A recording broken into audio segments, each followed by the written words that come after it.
On today's episode of Let's Talk FGO, finally, the MaHoYo collab details.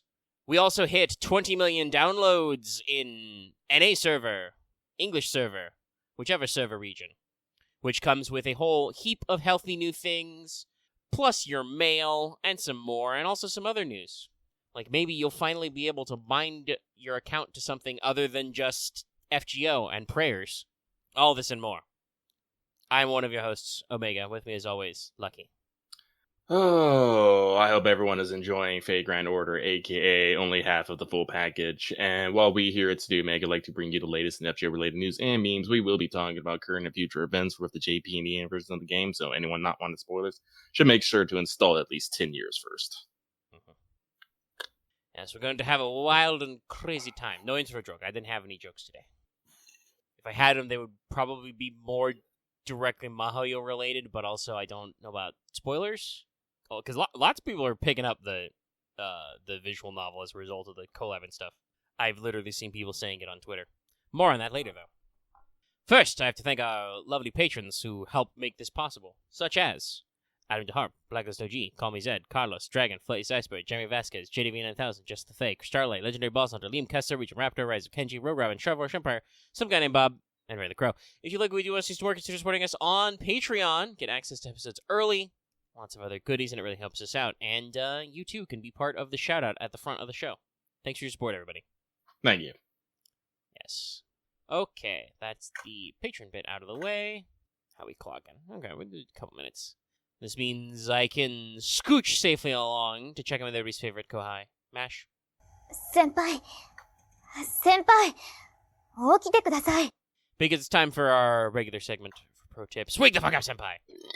Which I usually wait a little bit because, you know, YouTube doesn't always like the hard F. It's one of those things, you know? But we're here now. Also, it means I can compress tabs. Sorry, me bringing that up compelled me to double-check whether or not Final Fantasy XIV was under review for advertisers again, and I guess the cutoff is do it for a minute 30 or 2 minutes, because it's not, for once. I have not called for this to be reviewed. Now just watch, it'll happen again while I'm not looking. The YouTube man will get me. Anyway, we're here for pro tips. I'm not here to try and subliminally advertise for you that you should watch Final Fantasy XIV streams. But I got a couple little notes today. Nothing big. Couldn't think of anything like in real detail y'all need to know about. We got a couple notes. Just remind everybody we're still on that 3-week grind set, so obviously keep your time in mind, because, you know, it is like a 300,000 point ladder, I think.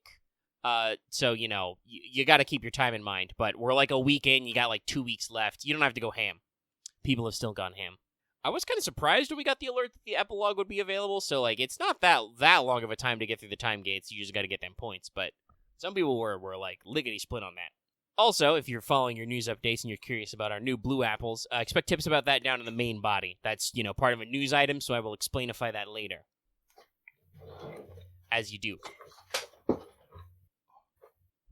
Actually, hold on. I'm coming across a little quiet in the recorded audio. Let me get my face all up in this microphone. Direct contact my nose with the pop filter. Until you know you're in the right mic zone. Anyway, no real directly Records or Evils related things. Thanks to the cavalcade of tickets we got, I did manage to secure a copy of the 4-star CE Jurassic Dream. That's about it. That's not really worth writing home about, but as you may know, I did struggle with that one earlier, so we can count that one accomplished. Yay! It's a good CE. It's a good CE, Brent.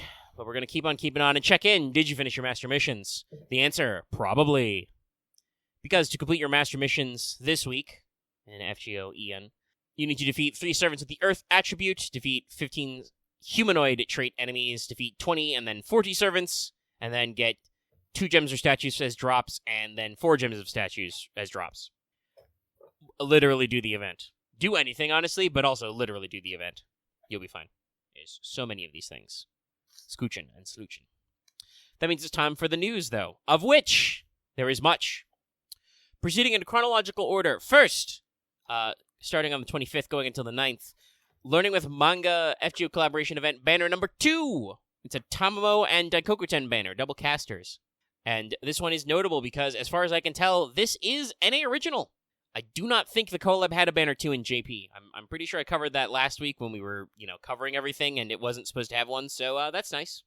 Do love to see those extra rate-ups. And if I hadn't literally picked Tamamo on the SSR ticket to avoid this problem, I'm sure I'd be very interested in this banner and throwing tickets at it. But so we are. But you, all at home, probably care much more about the 20 million downloads collaboration event, starting the 26th, going until the 2nd, so not really that long. We got buckets full of summons. Castoria is the main one. She's basically going to be up all the time, and then your other banner is going to be a rolling rate up of a lot of different people. You've got Miss Crane, Jolter, Yang Guifei, Shooten, Jacques Demole, and Cleo in there. I assume these are mostly just lots of little servants who haven't had rate ups in a while, so we're closing on out there. I'm also not entirely sure. I did not remember to double check the 20 million downloads before. If they had multiple rate ups, I know Castoria and Fairy Knights was the big one, but I don't remember if there were other SSRs in the block, so some of these might also be extra. You also got an SRCE ticket you could redeem right now, and an SR Servant ticket you can't redeem until 4/28 for some reason.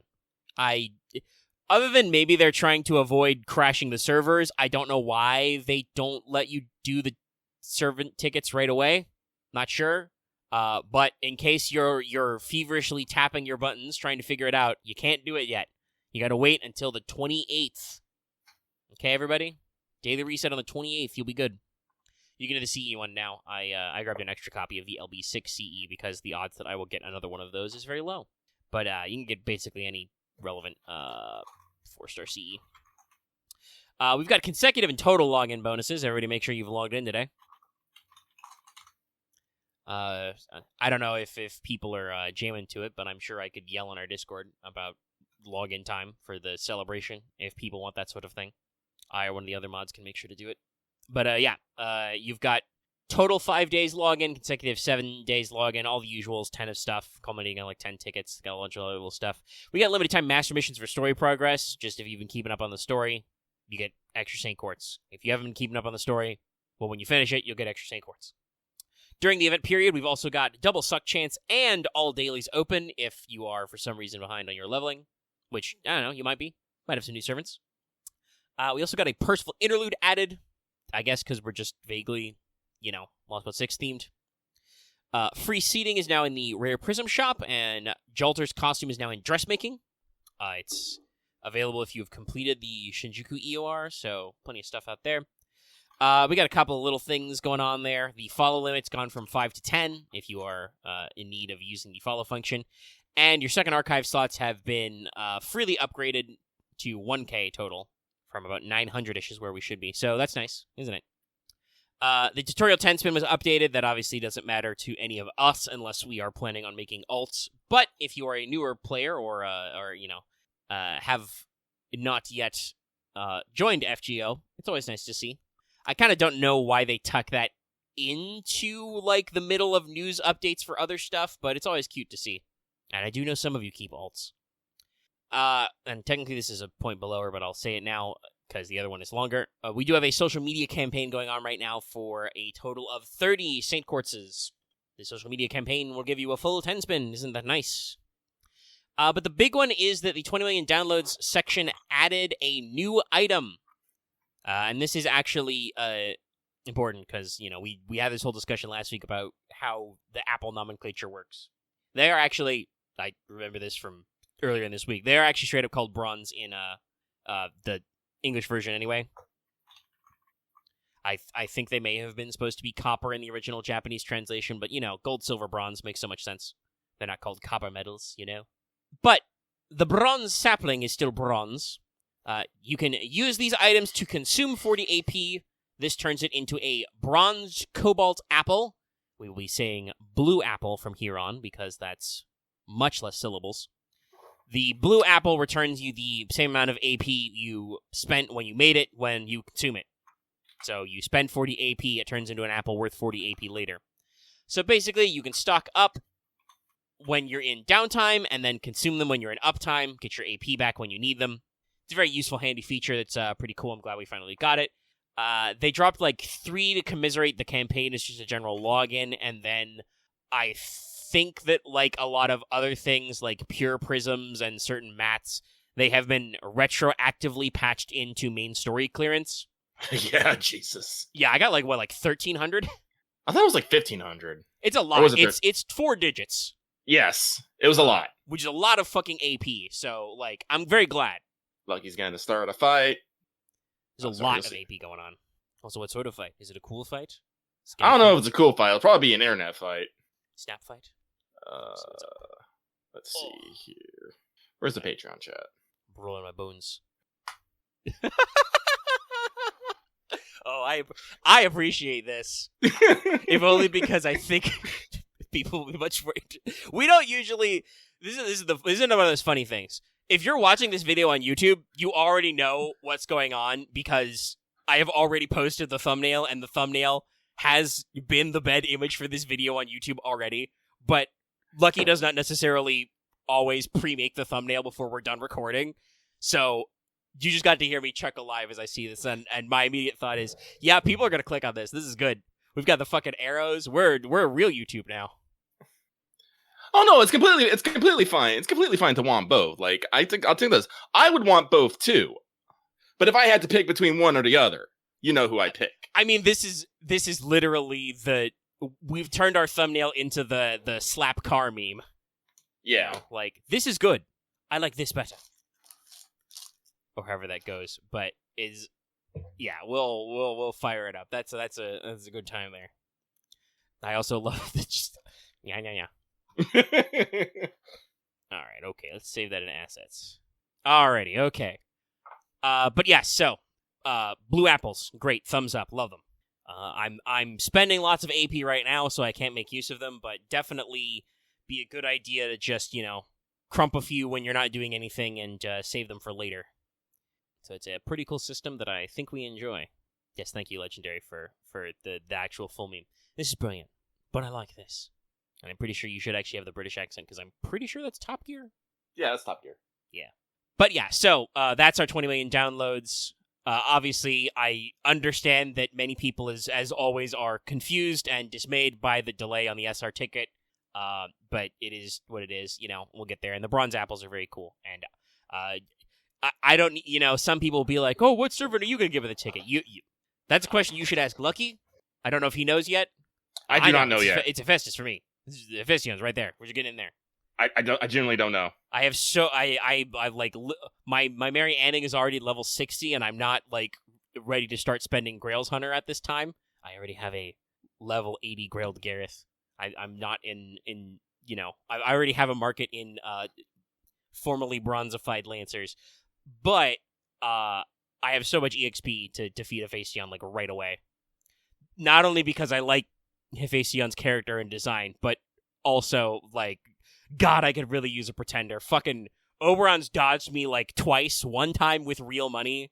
I'm hurting, baby. I need that juice. I need that sauce here.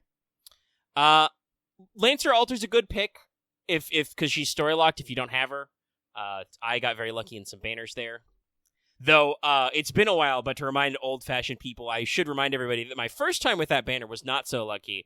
That was the case where I believe in about 6 summon tickets, I got 2 Teslas, no Lancer Altars. So my Tesla is NP2 to this day. But yeah. But I'm sure, especially given the nature of the thumbnail, now that I know, my advanced pre-post cognition, what you guys are probably here to hear about is Witch on the Holy Night FGO collab event, the Kumano Hot Springs Killer Case. Starting the 26th, going until the 17th, the full 3-week treatment. So the collab is officially announced and out. We got a lot of details. It requires a Fuyuki clear, so it shouldn't be too complex there. We've got a new Mystic code in the quests. The event has only been out for a day, though, so I do not know for sure if we know what it does yet. But it's AOKO and Alice's, school uniform. I think, Lucky, did you post this in JP chat? Somebody posted, man, we have a lot of school uniforms. Oh, I posted that. Yeah, I backfilled this morning after the stream, so like a lot of those conversations are a blur. But I'm like, I'm pretty sure Lucky said that. Yeah, no, it is true. The Master of FGO gets a lot of school uniforms. I do think though that is because for some reason so many iconic Fate characters that get into FGO collabs have distinct school uniforms. Nasu, do you really like drawing school uniforms? No, he just like making everyone high school-ish so you can appeal to the younger crowds. Well, it is important these days. We've got rank ups for Fujinon and Calamity Jane. I don't actually know if Fujino needed a rank up, but it's appreciated nonetheless. Jane's kit was very fiddly, so the upgrade is probably worth it. Yeah, so Fujino is just her sure hit skill. I don't remember if it lasted 3 turns before, but it lasts 3 turns, and it's got a battery in it. And some stars. Jane's first skill, which was Sabotage to apply, attack down and defense down and stuff. It also increases the amount of critical down it applies. It gives you 10 crit stars for free, and then has a 30% chance 3 times to give you 10 more crit stars each. So if you get really lucky, you can get like 40 crit stars off Jane's first skill and be able to do all of her funny gimmicks. And if not, you still have at least like 10 stars in the can. So this is a probably good change to actually spread that one out there. But we also have our banner announcements. So right now, we've got banner for SSR Foreigner, AOKO Awazaki. This could be multifold. There's a lot of things to say about her role as, user of a true magic being in existence outside the domain. But also, I would like to remind everybody that for one of the many infamous Type Moon April Fool's jokes, she was an idol from outer space one year. We are going to have an SSR caster Alice banner later. So they've called their shot on a second banner. That will be the 1st of May, I believe. And the welfare is Berserker Shizuki Sojuro. I wrote that in my notes with short vowels, but I have to remember that it's all long vowels. Makes his name like twice as long. He's a very funny welfare. Just being a guy until his final ascension artists take his shirt off. But yes, as Lucky alluded to earlier, no signs of Toko at this time. She has a very nice new CE. The event has only just started, so I do not know if she is in the event story. But she is not one of the pre-announced banner Cervantes. I should say, with knowing the banners now, I'm kind of not surprised that she's not one of the ones they've announced so far.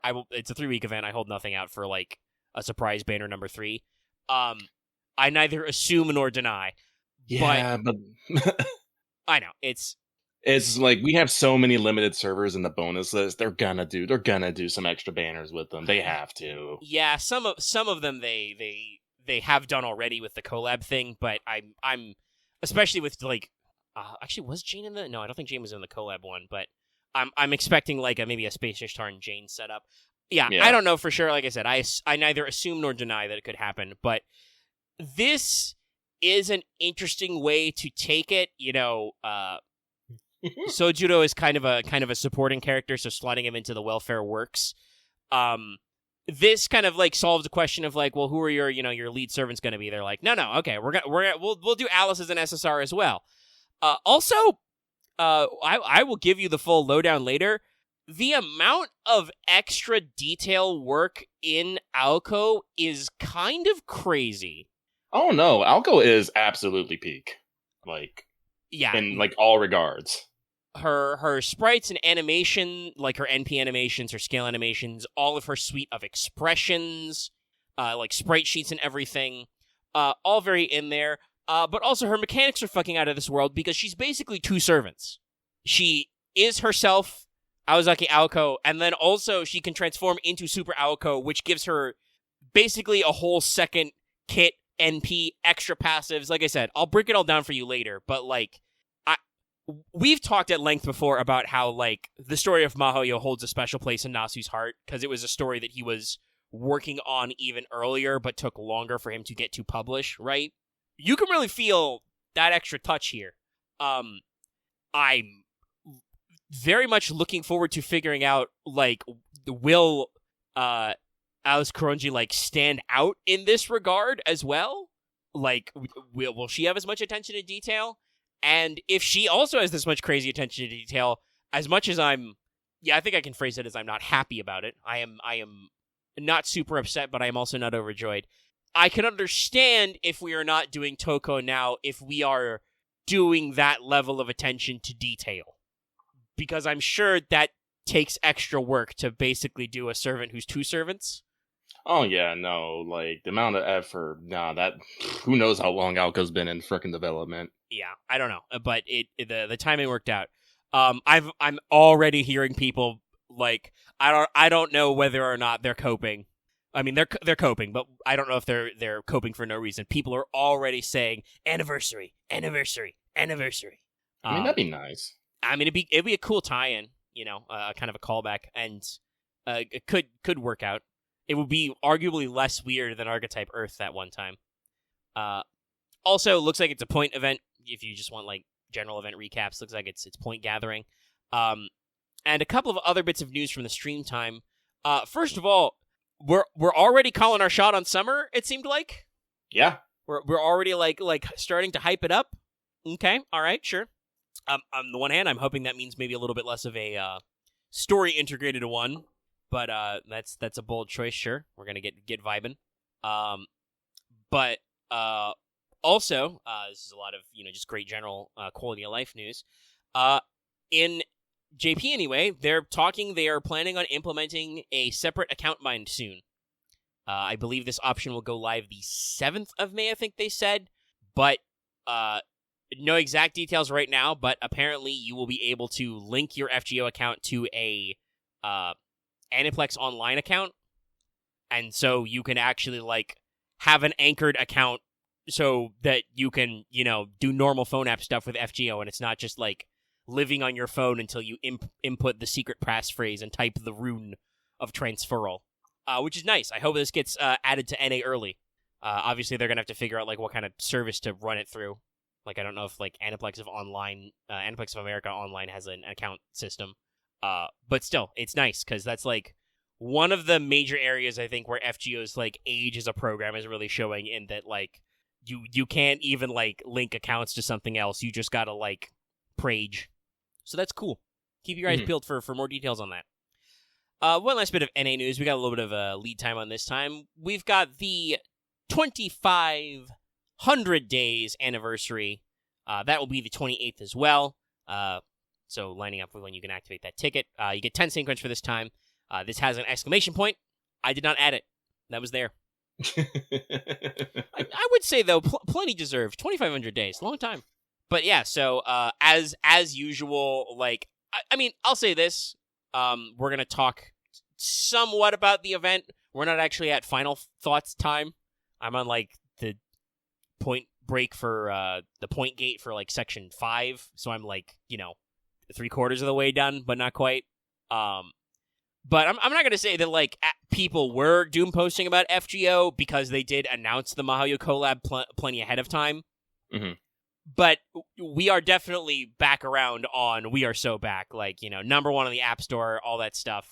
Like, FGO's slam-a-jamming again. Once again, it's always amazing to me how, like, people can get quite so doom and gloom about some of this stuff. And then FGO just hits you with a new servant, and suddenly, we're back on top. It's just how the content goes, baby. But that is all of our news. All right, then. With that, though, let us move on over to this week's Let's Talk FGO mailbag, the segment where we read what you have to say and comment accordingly. Let's hit the refresh on the page one last time to see if anyone got in there last minute, as I realize I feel a lot better as I have started shit. Sweet catharsis. But no, we still have 8 comments, and we will get to them all. So let's get started right meow. This first one comes from One with the Stellar Blade. They say, hey, Lucky and Omega, with the current collab event in JP, do you find it a perfect opportunity to take the plunge into reading Mario? I say this as someone who has read all of the main story, but not the special chapter. Personally, I do have Malo. I have the special edition. It's sitting on my desk. I have just been swamped by my backlog. Yeah, same. And getting sidetracked by other games. Like, I got super, like, into Skull the Hero Slayer right now. Then I was like, and I got into that whole semi-existential crisis about whether or not I actually like roguelikes. So I went and downloaded Dead Cells because I own Dead Cells. I just didn't play it that much. And started playing that as I am trying to come to terms with my feeling on roguelike games. So no, I do own Mahoyo. I really should. I really should play the latest version, but Yeah, we both pre-ordered the special and got it because we want to support the brand, but I just haven't had time to get into it. I've got so much backlog. We're like fucking 30 hours into Unicorn Overlord, and I've still only covered like 50% of the map. I need to get back to P3R at some point when I'm feeling that. FF14's got like a grindy collab going right now. Like, yeah, but aside from all that, no, I think this would be a great time for people to get into it.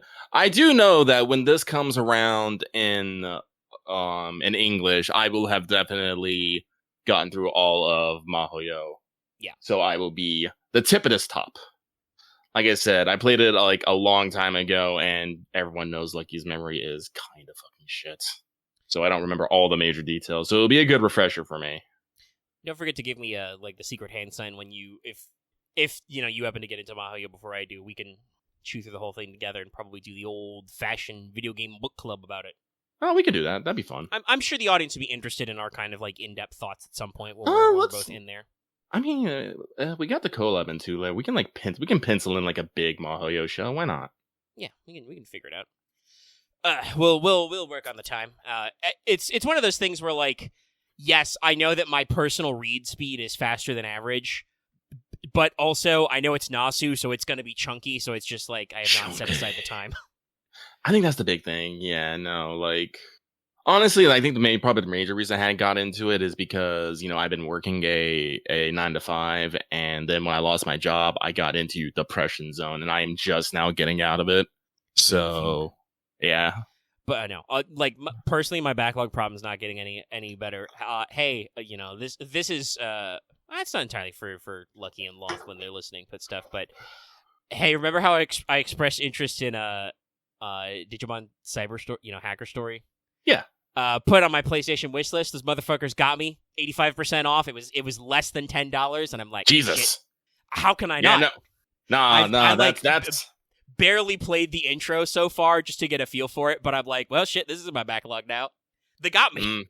They got you. Yeah, no, they just slid into your notifications like, hey, yo, something on your wish list is on sale, and you're like, shit. And I'm like, how much on sale? Fuck.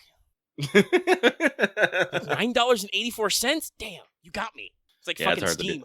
Hey, do you want to buy this game for $2? Oh shit, Steam. I don't know. I don't think I'll ever play. Click. That's no worse than the freaking Humble Bundles. Like, here, do you want like fucking like 20 games for like $10? Here you go. It's like shit. Anyway, yeah, we're gonna move on. This next one comes from Monster Girl Aficionado, who says, "Dear Lucky and Megan, no questions this week, just sending good vibes, wah, and wishing you well. Keep up the great work. P.S. Lucky, there is a consecutive login bonus. Have you logged in today?" Yes, I have. I appreciate the reminder, though. If anyone else would like to give me a reminder like an hour before reset, I would appreciate that. Tomorrow, though, I got it for today. I'm good. I'm golden.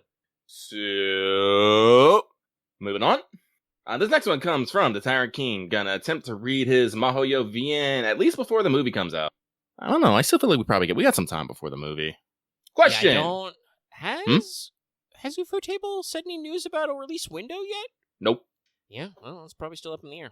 Yup. So yes, please continue. Question. Hey guys, with now more or less confirmed the 30 Medallions is gonna have for anniversary, what do you guys want to see Tucson give us? Either quality of life or servant's banner. Anyway, that's it for me. Saying good vibes your way. Wah wah wah wah wah wah wah. And hope you have a great evening. That wah got me a little bit. I mean, making Let's Take FGO Wanted, I do usually keep track of servants who are missing some solid banners in there. So there are a few who could probably use some, but FGO in general has been way better about banners. I'm way more looking forward to like weird new quality of life stuff. Obviously, not everything is impactful, but like we just talked about, the bronze saplings into blue apples line. That's a really neat resource, that we've got loads of. That will be useful in the future. So I'm hoping for more shit like that. Mm-hmm. So let us moveth on, because I have nothing to say to that really. This one comes from King of the New Car. Hey, Lucky and Meg, I actually have a question for you guys this week. Out of all the extra classes, excluding Ruler and Avenger, which do you think would be most likely to appear in a regular Grail War? Thanks, guys, and have a good weekend. I'm going to continue to cry about my new car payments. And cry you shall. But also, I'm going to say this, in a regular Grail War, they will not show up. Because it's a regular Grail War. Yeah, it's kind of against the rules. Yeah. It's only in irregular Grail Wars that the extra classes show up. Which, happens to be every Grail War, but it's still the principle of the thing. In a regular as Grail War, you're supposed to have 7 heroic spirits, each representing one of the 7 classes. Yep. And if for some reason you go beyond that, you're supposed to the Grail's supposed to summon a ruler to adjudicate. Yes. Now, the Einsburns did cheat and summon an Avenger, but I think that means that then technically any of the extras are as likely to show up if you decide to cheat. I guess it just depends on what the fuck the cheaters are doing. Also, by the way, in 2 separate timelines that didn't work out for the Einsburns, stop doing that. Both times it fucked up. Don't do that. So, moving right along, this next one comes from Boating Up the Mississippi. Rolling on the river. So, they say, howdy, Lucky and Omega, how are you? With Super Bunyan being a little older than her regular form, if we got an adult Bunyan, would prefer her to be buff or buxom? Maybe both? Thank you for your time. Keep up the good work. I don't want her to be either. I want my daughter to stay young and innocent forever. It's very funny because I think one of her, maybe her extra attack, summons a statue of a normal ass Paul Bunyan. Yeah, I don't know. I mean, the Super Bunyan even goes, back down to her normal appearance in her highest ascension anyway. So I don't know. Generally, I mean, if you're talking about hypotheticals, usually I go for that for both, but So, moving right along. This next one comes from a master holding a vigil for our missing big sister puppeteer while bracing himself for the endless hordes of rat before him. I did hear that the CQ for this event was kind of nuts. Hey guys, I have a simple question for you. With her blatant absence from the collab event, do you think that Toko might be the anniversary servant instead? Sending you the good vibes and may your anniversary rolls be blessed.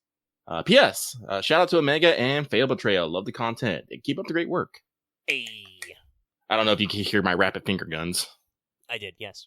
Okay, cool. I think that'll make it into the final audio. If it didn't, chat, you can quote me on this. Let me try one more time. Hey. All right, yeah, that one's definitely a lot cleaner. That'll stay in for sure. Okay, cool. That is not a normal sound range I'm editing out. But yeah. Check it out, Fail Betrayal, every Tuesday. Every Tuesday. So, if you might be in understanding from my my thumbnail and just my kind of vibe that I'm in this, Lucky is actually quite upset that Toko didn't make it into the event so far. Like I said, we're only literally, check invisible wristwatch, one day into the event, and we don't necessarily know the full banner rotations. But I have a concern.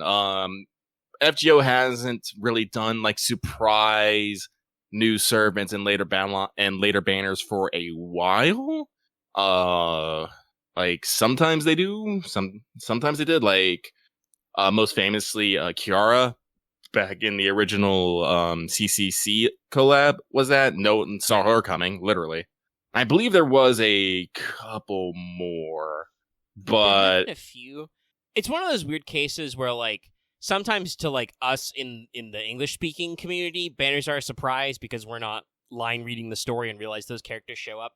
Usually these days you see a character in the story and then they appear in the banner, but you can tell that they would be playable if you're actually playing the story. I don't know. They get us with some twists and turns, but I think you're right, it has been a while since we got a proper who the fuck is this? Second banner. So I'm not entirely sure. And like I said, the bonus servant list, sorry, I blinked on me a second, is pretty stacked with some limiteds, and I'm pretty sure a couple of them have not got a rate up in a while. So it's more likely that we'll see banners with them. And because we have rate ups for both Jane and Fujino, I'm expecting them to show up in a banner as well. I think because that's usually what they do. Also, I mean, I didn't even think about this. I don't know if Fujino's had a banner in a while, but she is a limited 4-star. That would probably be an in-demand rerun. Yeah. So again, I'm not entirely sure, but it just feels like I'm not necessarily trying to not trying like to doomsay, and I'm not trying to downplay AOKO. Please, like, try to understand me. Yes, I like Toko way more than I like AOKO, and I have my reasons for that. But at the same time, I do want to stress that AOKO is by herself an amazing character, and I will be rolling for her. I am going to try and get at least MP2 of AOKO. But Toko is, in my opinion, I will say this. I should make sure I clarify this. In my opinion, a much more interesting character. She has much more, for lack of a better term, AOKO is a one-trick pony. Literally, she has one thing that she's really good at. It's just that this one thing was the thing that could basically kick Toko's ass. You know, fucking the Nasuverse template. That's all, like, yes, I am.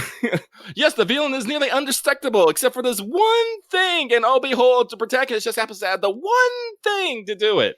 It's the one great. Thing Toko could never predict. AOKO So unlocking her secret. Literally the fifth magic, and literally becoming herself 10 years into the future. Yeah, I don't want to say depth because I think people will misread that. And AOKO does have I mean, she's a major heroine, so she's got plenty of depth.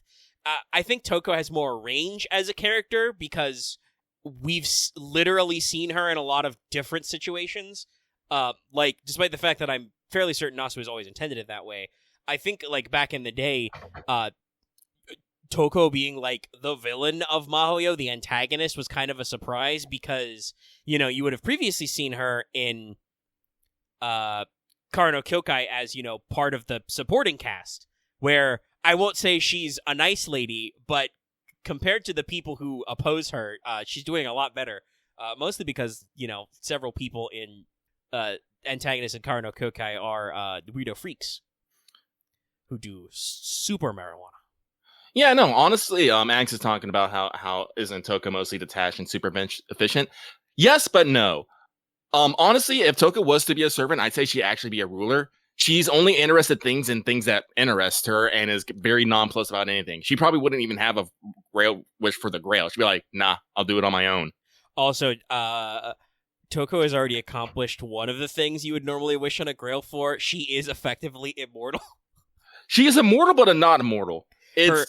She's created a puppet replica of herself that activates if she is killed that is so good, it is effectively indistinguishable from the original. She is a walking ship of Theseus problem, and she doesn't really seem to care. No, she doesn't.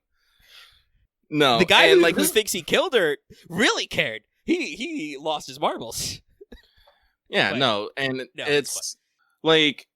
Making her a ruler would also be really funny because that means that her and AOKO are on completely separate class advantage tracks, which would be very funny. Yes. But, so, like I said, I like Toko more, but AOKO is great. But I think, like, some people in chat have been mentioning this. The greatest shame is that we don't get them together. Like, their sisterly rivalry, which has, you know, started with them trying to kill each other, which I find hilarious because Toko never actually hated AOKO until she pulled this shit. She actually hated their grandfather, who pulled even more bullshit. The mage stuff, yeah. Yeah. And then AOKO got dragged into this and started this whole rivalry. And then, you know, oh god, I don't remember if they changed the year for the stuff. But then, you know, as the years go by, you know, they cooled down and became somewhat cordial. No, they still have petty bullshit. I think somebody posted a screen grab from the manga adaptation of Case Files where Toko straight up says, "Oh yeah, if I ever need money, I just borrow some from the clock tower in my sister's name." Do you know why she does that? Because fucking AOKO stole her Mystic Eye Killers, you know, a very, very cool artifact. Yeah, they go back and forth. Also, to be fair, depending on what year we are in the continuity, Toko is actually under a sealing designation. She actually gets... if I remember the summary of Case Files correctly, she gets it lifted, and then it comes back. Yes. So she has to go on the lam again. No, like, I'm not gonna... This is what I'm saying. Like, Toko, way more interesting as a character. She does stuff. There's consequences to what she does. I feel like AOKO is in kind of like... AOKO's a fighting game character. Like, she's like I know she is actually multi-blood, but no, her backstory and stuff, she's just a fighting game character. She is there to hit things really hard and just kind of wander fucking around. And like, I think that since the Melty Blood continuity kind of got reset with Tsukihime, I feel like AOKO's in kind of like a purgatory right now, because it doesn't seem like it's right to like expound on her story further, because her role as like Shikitono's mentor and stuff doesn't like go anywhere, because Tsukihime is in like the remake hell basically, and Melty Blood has also been like continuity reset. Yeah, so AOKO is in this weird stagnant position, not really doing anything. Her character, while interesting, is still kind of one note. Like, I'm not saying she's lacking depth, but she is supposed to be this quote unquote genius high schooler who's actually really incompetent at a bunch of things and is actually really just good for fucking shit up, who never really actually thinks about the consequences of her actions, just does them because she thinks she's right, because they're right, and she's just stupidly fucking forward. She actually horrifies Toko because AOKO, and using the fifth magic, has brought Earth closer to destruction, and AOKO's whole reaction about this is like, I'll deal with it when it gets here, and Toko's just like, why are you like this? So, like, it's... I am definitely going to be curious to see if, like, actually the fact that we've got her in FGO, if we're going to get some, because I've already seen a few, like story sprite caps, and it seems like there's a character who looks like adult, Soichiro. Mm-hmm. So, like, we might actually be getting into some of that stuff, which would be nice. That would be a good use of the fact that FGO is taking place in the, like, even before we deleted all of humanity twice, FGO was taking place much farther in the future than most Fate works are. Mm-hmm. So I'll be curious to see. And like I think you and I both said earlier, I'm on the lookout to see if Toko shows up in the story. Yes, I am. But like, if Toko doesn't, like, see, here's the problem: if Toko doesn't show up at this event, this means like forevermore I'm just gonna be looking at every day and just Toko, and I really don't want that. Yeah. Like, anniversary would be nice, like I said, because we usually get some crazy servants. Actually, what was last NJP? What was last year's name? Oh, Ash. Never mind. I remember now. Yeah, it was Ash. Ash / Summer Morgan, which was a power move. It was a power move. But so I can definitely see Toko being the anniversary or even a New Year's servant. But again, it's just one of those things, like, I really don't want to wait. I really don't. And I feel like, we'll see. Nasu is confirmed. I mean, you wouldn't expect anything less, but Nasu is confirmed as the full writer of the collab. I suspect that Nasu, unless he is deliberately writing this as a story to look at AOKO separate from her sister and to approach Toko in a different context as well, he has to know that, like, their familiar relationship is kind of a big crux of both their character arcs and would probably be in there. So, it's one of those things we're going to have to see. Oh, yeah. You also know how fucking just badass Toko is. At the end of Mahoyo, after AOKO defeats Toko, AOKO puts a curse on Toko that she cannot return to the town for 10 years or she'll turn into a toad.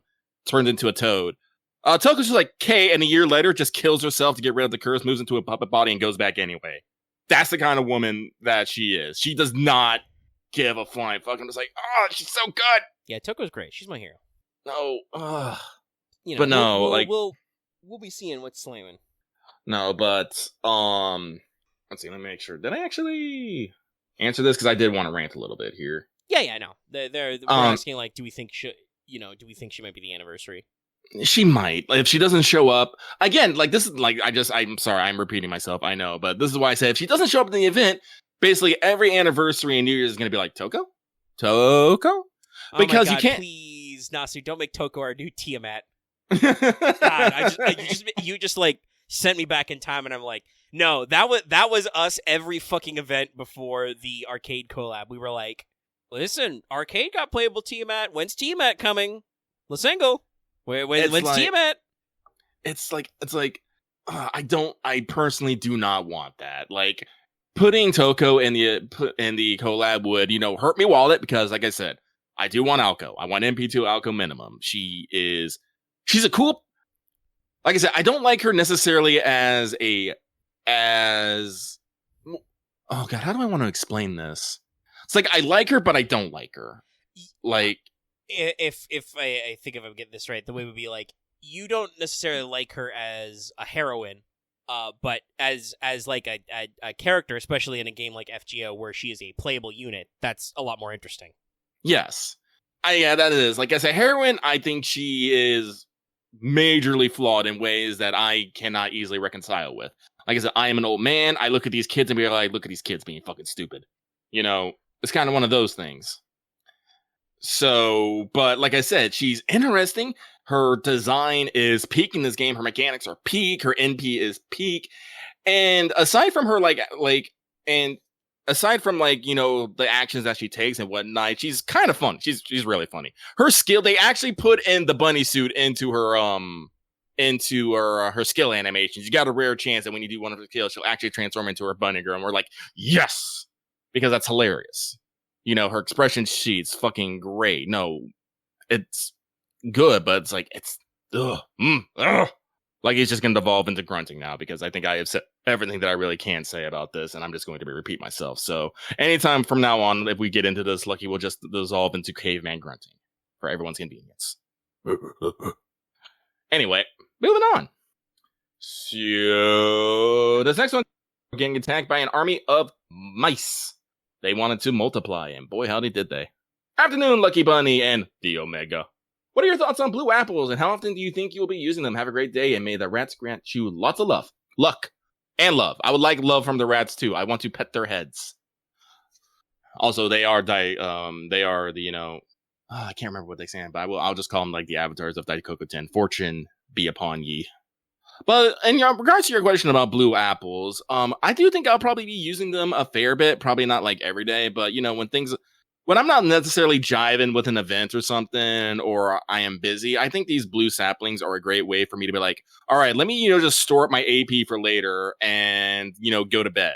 Like if I don't plan on playing FGO, I know I hit reset, I open up the game, I change over my apples, and then, I just go to bed. By the time I wake up, most of my AP will be back and I can go on the game. If I don't, I just repeat the process. I really do like these apples as a way to bank AP. Do we actually have a limit on how many we can store? I do not think so. If there is, it would be whatever the actual upper limit of apples is in general, I think. Okay. There's nothing in the news article or announcement that says there's a limit. Okay. So no, it'll be a great way, especially for me, I do still try to play FGO a little bit every day, but I've never played enough that my AP is always recharging. There are definitely some area, usually at night when I'm sleeping where the AP has just hit its moment, is just wasting it. So no, I do think I'm going to be using these bronze saplings and blue apples a fair amount. So I think they're good. I'm quite excited. I actually forgot about this quality of life until it came up a month ago or so. Yeah. So I'm super excited for it to be here. No, that's basically how I imagine using them as well. I will, log into FGO for my, daily login. If I'm gonna play, I'll play. If I've not been playing already, sometimes it does happen. Mm-hmm. And then I'll be like, I'm not gonna play. I should just, turn my AP into apples and go about my business. Yarp. That should, lead to a little stocking up later. So with that, let us move it on it. To last but not least, Agent 418 saying, hello, Lucky and Omega. Have a good weekend, y'all. I hope it'll be a good weekend. Well, I'll talk about it a little bit later, but I have had a depressing day, and it is not just because of Mahoyo. Ooh. But hopefully it will get better. But, that is it for the mailbag. Yay. Yep, that's the mailbag. That's the mailbag. Which means it's time to do, From Talk. Caldea Free Talk. I've just realized, sorry. I was speaking out of it there. But yeah, I think given that we ended, kind of, not entirely, but kind of ended, mailbag on a note that was a lot more, Mahoyo focused, let's talk about AOKO deets. And I do just have AOKO deets. It's weird. I assume it's going to mostly be traffic related, but it feels like my usual sources for info on JP stuff is slow rolling a little bit. I think our hook to like other community discords for like FGO news like only posted the collab update. Yeah, it was at like for me 4 p.m. today, so like 6-ish hours ago, which was like probably like 6-ish more hours after it came out. So like not like super slow, but not fast enough to really get in there. But I was able to process and understand all of AOKO stuff. So actually, let me double check our timing. Yeah, that's Wednesday. Okay. Oh, I should also say because I've just realized this. Technically, this is our fourth week. It should be Fan Summit Friday this weekend. Y'all were very, very ready to go. Our patrons voting for Comte de Saint Germain, winning with 60% of the vote. I got up in a bunch of little stuff today. I'm the only one at home right now, so I have to take care of a lot of stuff around the house. Had to give the cats some treats because they were getting a little fussy earlier. So that's actually like an all new profile for me. I'm not finished writing it all up to doing all my note taking, so that'll have to be next week. I'm sorry, I'm just not physically, like, literally, I don't have my notes. It's my bad, but stuff going on. But we should have Alice by next week as well to talk about. So that'd be good too for casters. Yeah, and we can talk about hopefully talk about Sojiro as well. Honestly, this will probably be for the best, because going by how things are going here and there, we probably will not have a lot to talk about next week. Yeah, we'll see how it all shakes out. But also, shaky. Talking about AOKO's servant design, I'm basically talking about two servant. I literally, normally I do new servant deets as like a bulleted list for each new servant. AOKO herself is 2 bullets, funnily enough. So, like, this I think does work out.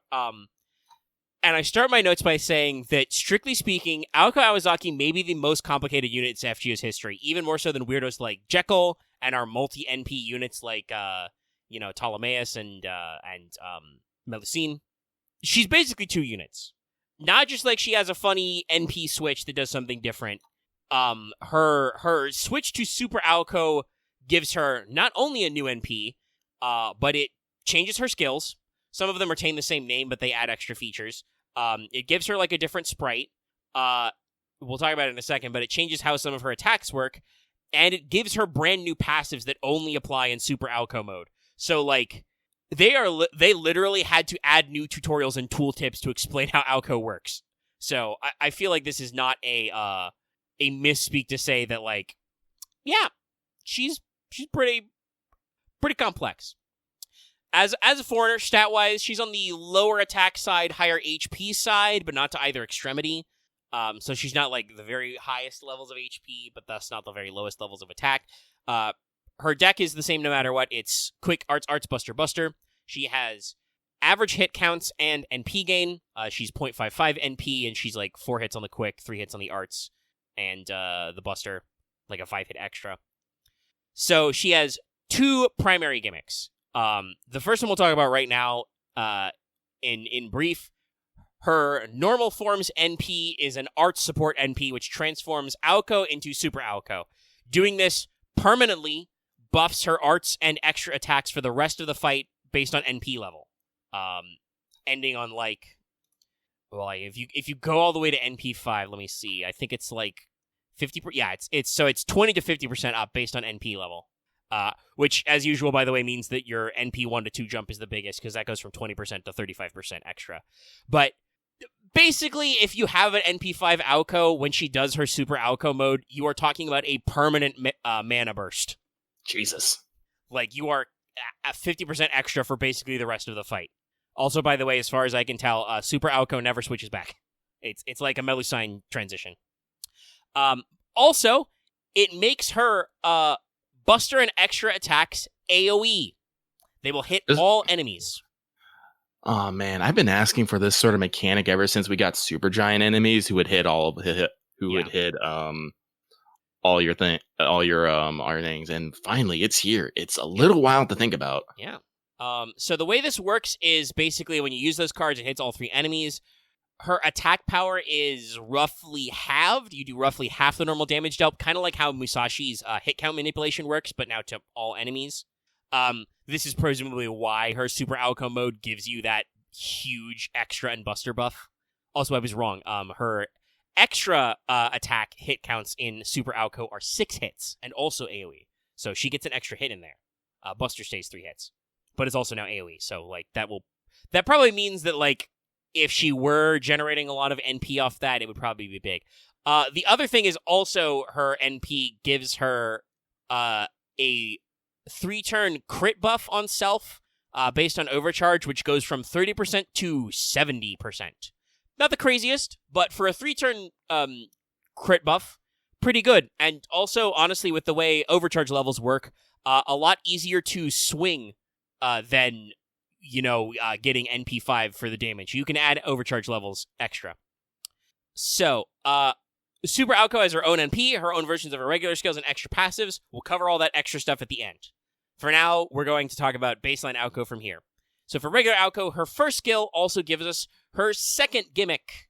Her first skill gives her stacks of a buff, which is a special icon called Magic Bullets. She loads her Magic Bullets. What the Magic Bullets do is the Magic Bullets are a buff that stacks, which are... hold on. Fighting a sneeze. I think it's going away. Wow. Sorry about that. But yes, so you have a max of 20 Magic Bullets you can load at a time overall. She can only hold 20 stacks at a time, I believe. But the way this works is when she is attacking with a Quick Arts or Buster card, she will consume 1 Magic Bullet for a one-time 50% attack up. First of all, this means, by the way, the fact that she is on the lower end of HP for foreigners does not fucking matter. You will literally use bullet stacks to get a free 50% attack up. And that consumes, as I said, 1 charge. If you get to use her extra card, that will consume all magic bullets and increase her attack by 50% times the number of magic bullets used. So her normal version of her first skill only gives her 3 bullet stacks, so actually getting to the extra is going to be hard unless you hoard them, which is not that difficult if you're willing to use some other cards. I'll talk about that in a sec. But, yeah, it's pretty crazy. Like, you're talking about, possibly getting upwards of 150% extra attack on her extra attacks. The first skill also gives her 10 to 20 crit stars and has a minimum 2-turn cooldown. It starts at 4 turns. So hey, if you can't actually string together AOKO Brave Chains, you will get a net gain of magic bullets, which is crazy. You are going to slap so hard when you get to that Brave Chain and do that extra attack. It's crazy. Fire. Also, I think, officially the lowest turnaround time on a scale, I think the lowest before was 3, is there one more servant with a 2? There might be one more servant with a 2, but I could not remember them. Yeah, I can't remember them off the top of my head. This is a pretty... Again, talking about, this means every 2 turns, you get basically a turn's worth of 50% attack up. It's pretty wild. Well, maybe even more if you're stacking them correctly. It's nuts. And that also means that you get 20 stars every 2 turns for free. Pretty crazy. Her second skill gives herself a regen buff to give the whole team 10 to 20% NP per turn for 3 turns, and also gives herself a 5 to 10 stars per turn buff for 3 turns. This is the regeneration type buff, so it doesn't give all your allies NP per turn. It just means at the end of the turn, she charges everybody's NP. This is important because when she transforms into Super AOKO, these buffs are lost. But still, before that, it's the whole team gets 20% NP per turn, which is pretty cool. You may also be noticing that she generates a fuck ton of stars per turn as well, which is pretty crazy. And then her final skill is a targeted skill. This gives a targeted ally 20 to 30% up on Arts, Quick, Buster, and Crit for 3 turns, and gives them 1 to 2k HP regen for 3 turns, as well as a special... the wiki literally translates this as protagonist correction. I think this will be localized as hero correction. This is a special buff for 3 turns, which removes the demerits of using active skills and NPs, with the exception of certain effects such as self-sacrifice and end of a dream. But for the most part, it eliminates demerit buffs or debuffs. Wild. Which is pretty crazy. And again, while admittedly this and her second skill are on 7-turn cooldowns, they're a lot longer. This is a crazy targeted steroid. Giving an ally 2k health regen for 3 turns and 30% up on all cards plus crit, and you ignore demerits, there's going to be a lot of funny team comps there. A lot of funny team comps.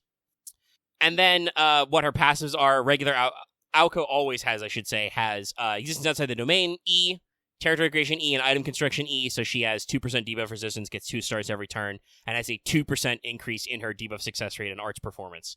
She is just a regular modern magus. Except not, because she's a magician at C, her final passive in normal mode. This gives her 20% debuff resistance, instant kill resistance, and buff removal resistance, and converts all of her invincibility effects to anti-purge defense. This is the second time we've seen this passive. Kukulkan is the only other character I think who has this. And this is very interesting, isn't it, chat? A passive which gives her immunity to debuffs and instant kill, and switches to anti-purge. Where do we see these sorts of things? It's not quite self manifestation, but it's pretty crazy buffs in there. So let's move on to talk about Super AOKO. Super AOKO has her own NP. It is an AOE arts, which is 5 hits. It gives it reduces all enemies' defense for 3 turns first based on overcharge, capping out at 30%. Normal is 10%. It gives her ignore invul for 1 turn and ignore defense for 1 turn first. It deals damage to all enemies, as I said earlier, and it deals bonus damage based on consuming up to 10 of your most recent magic bullet stacks. That's right, even her NP consumes magic bullets to do more damage. This is crazy. This is an arts NP that has permanent piercing, ignore defensive buffs, and adds defense down. And if you're doing this correctly, you're gonna be consuming stacks as well. It's crackle-jackered. It's crazy.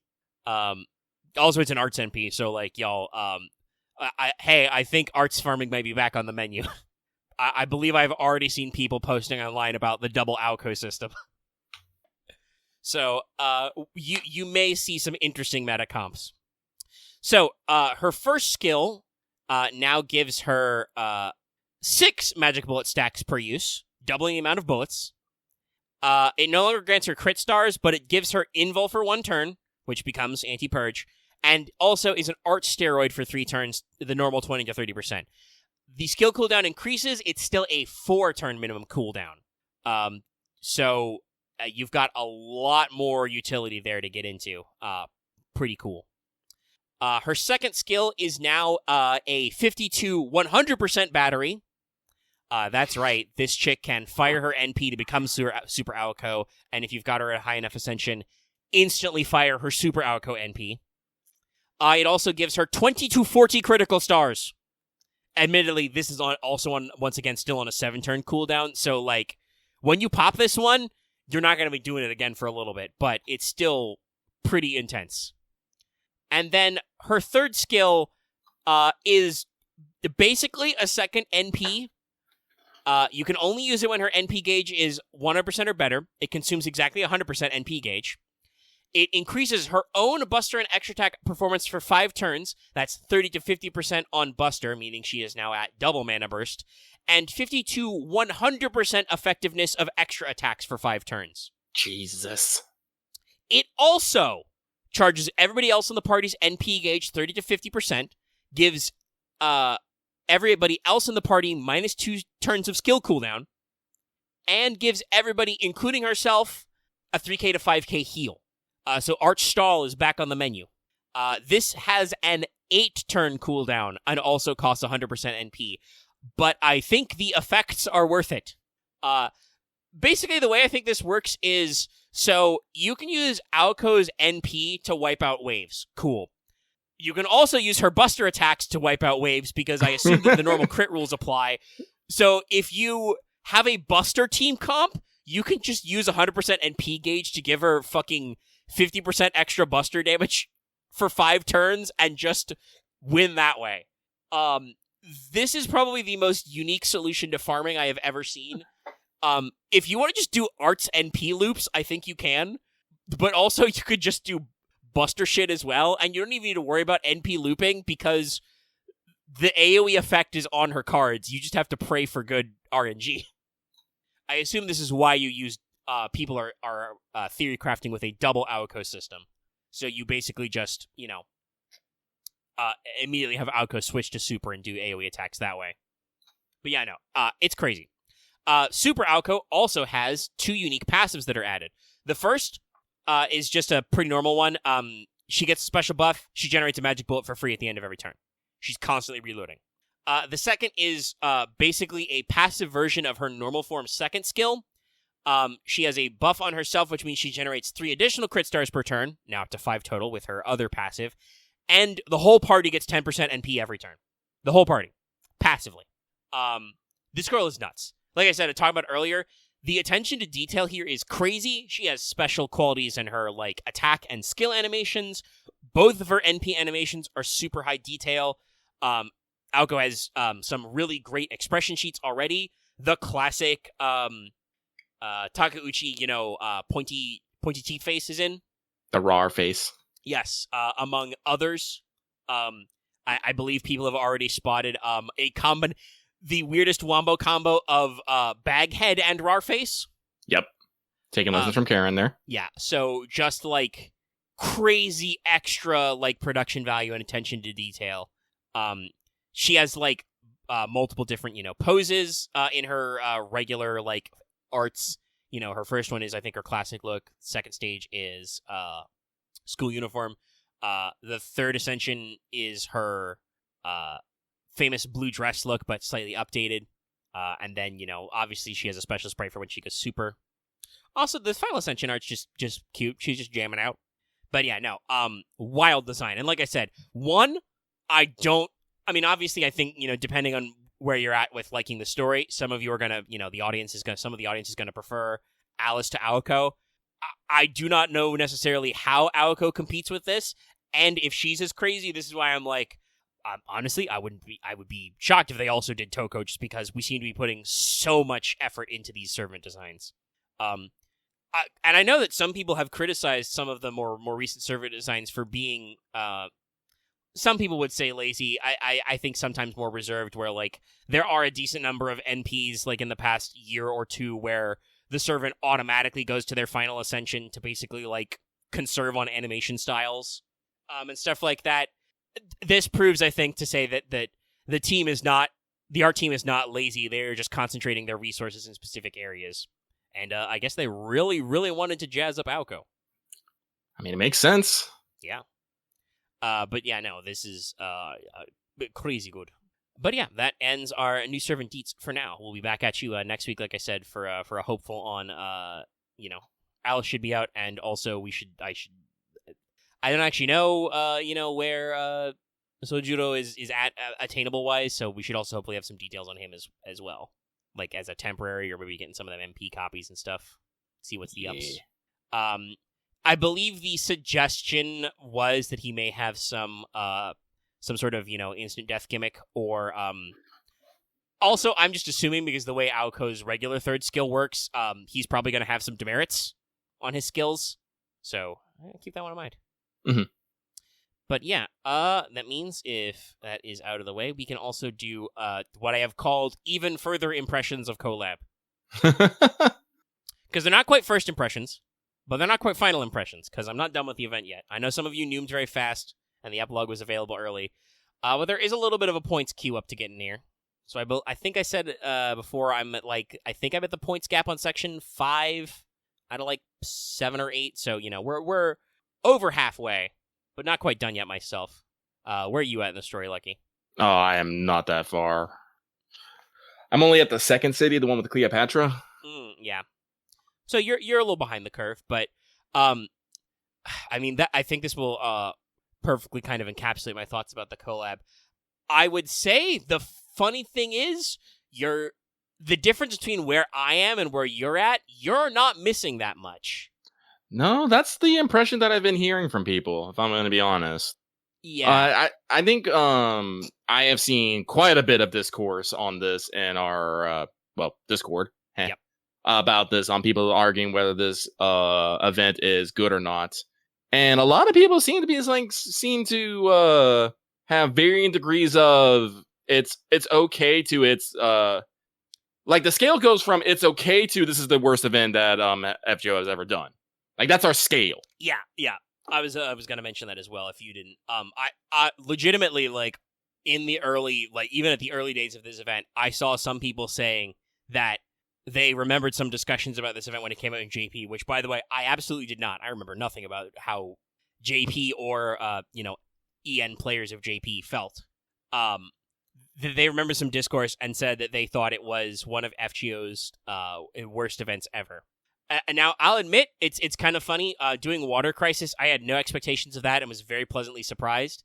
Yeah. I had no expectations of this I feel like my opinions of this event are higher up because some people were saying very early that they could consider this one of the worst events. And I was like, there's no way this is the worst event. Once again, I actually, because I hadn't done it yet, I actually went in and made sure to complete my FGO survey earlier this week.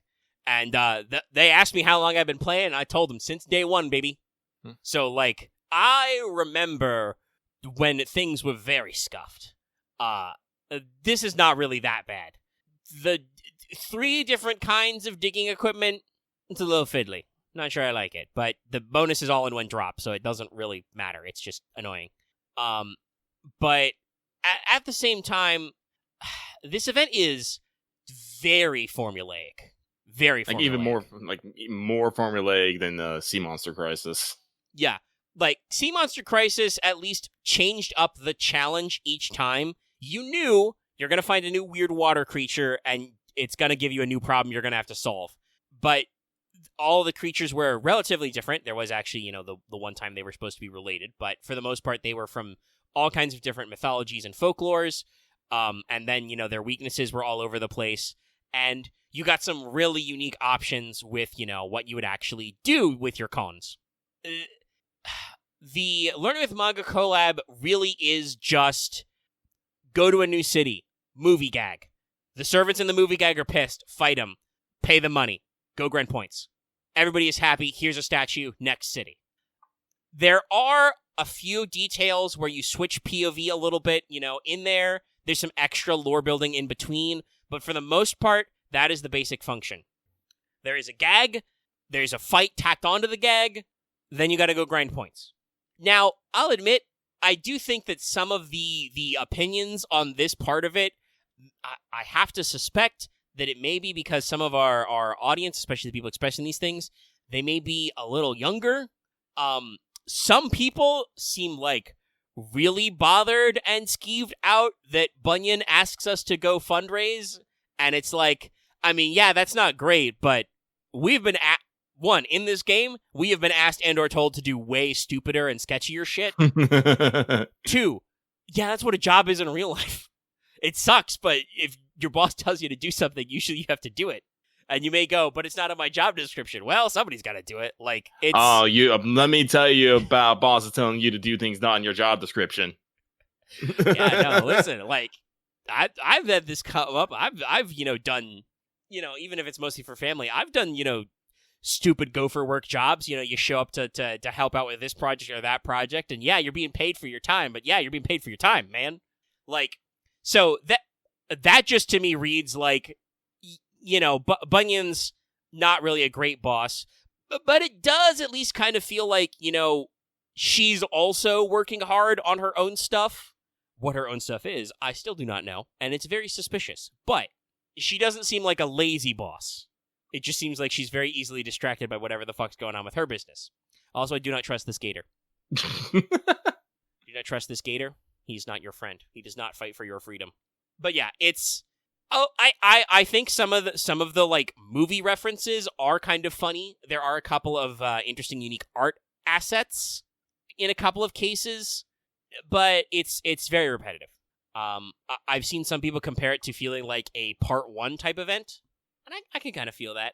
Yeah. I believe this was reported in our Discord, but they did actually manage to dig up the notes from Nasu's Bamboo Diary.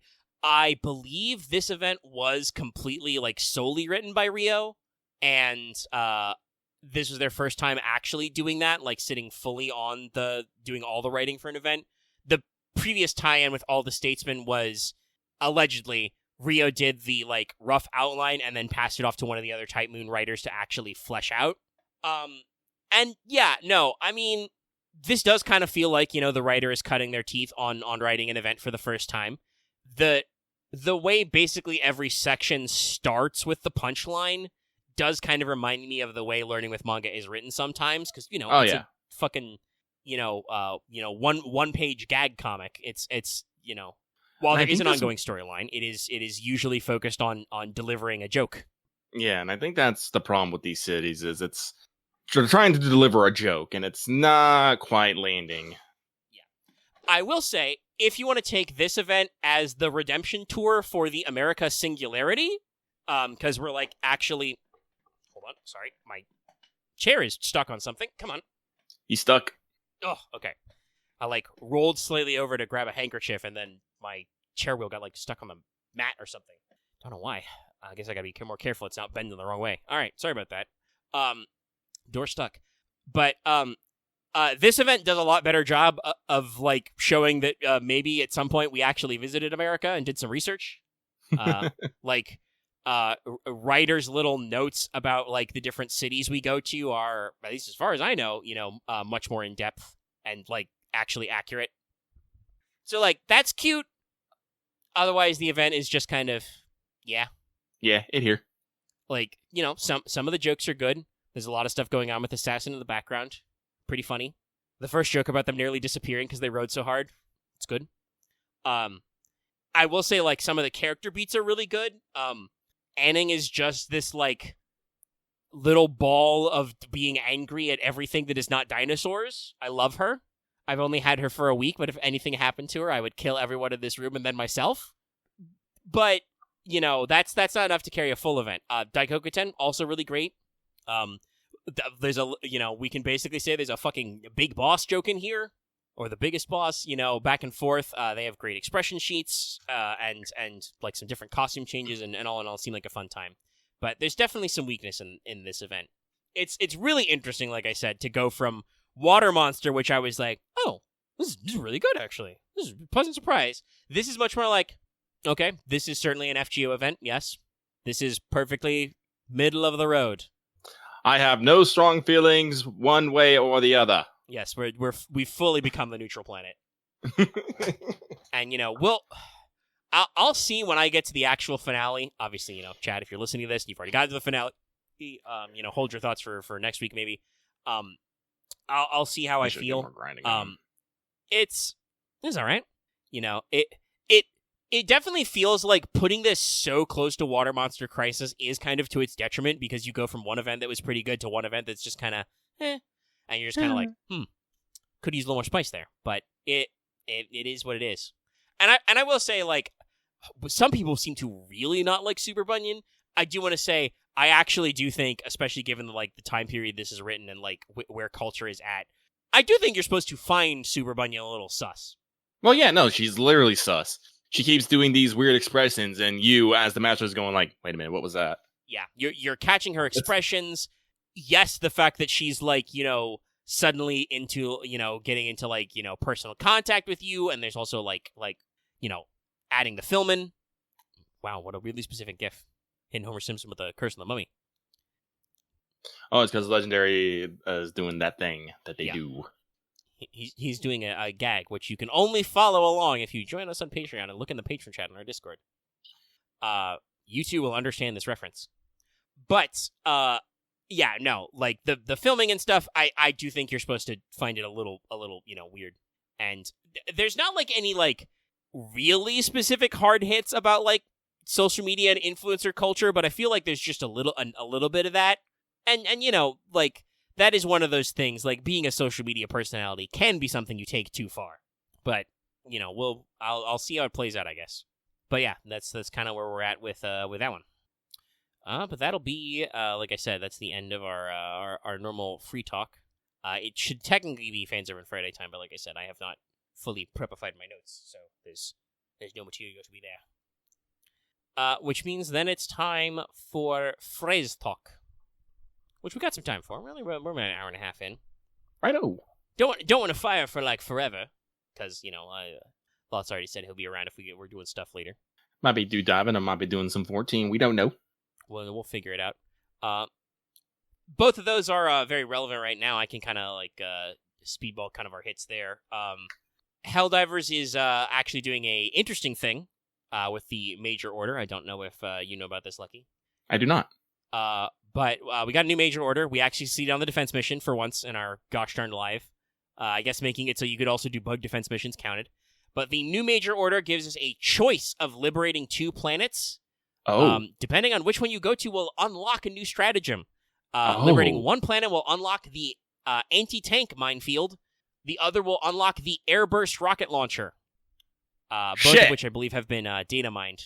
I'm going to assume most of the community is going for the aerial rocket launcher, the anti-air, because that seems what it's focused on. But there's some fun there both.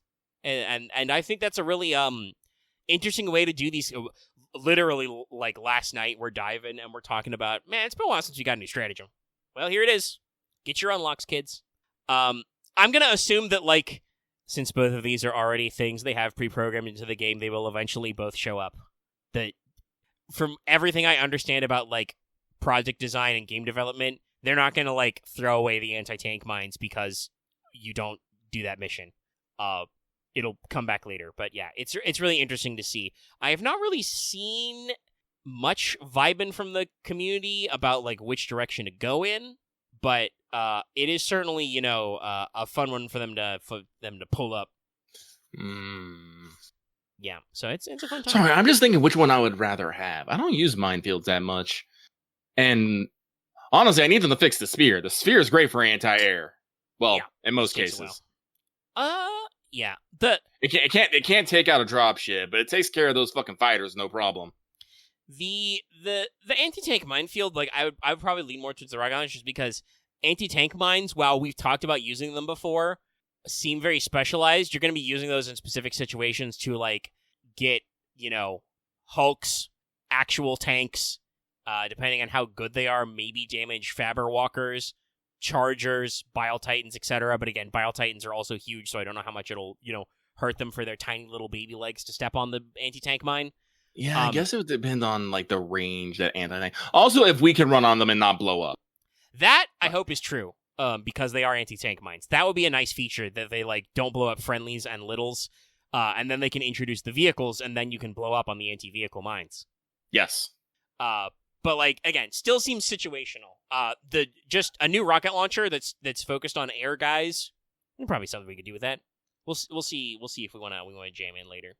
But yeah, that's like honestly, for the most part, Helldivers has been pretty stable. We do occasionally have some weird whack when we go to like, if we actually go to 4 people, it starts to get a little junky. We like usually once per night when we sit down to play, we'll get a drop or something weird or somebody like crashes. But if we can actually like get it all back up and running and get back in, it usually stays consistent.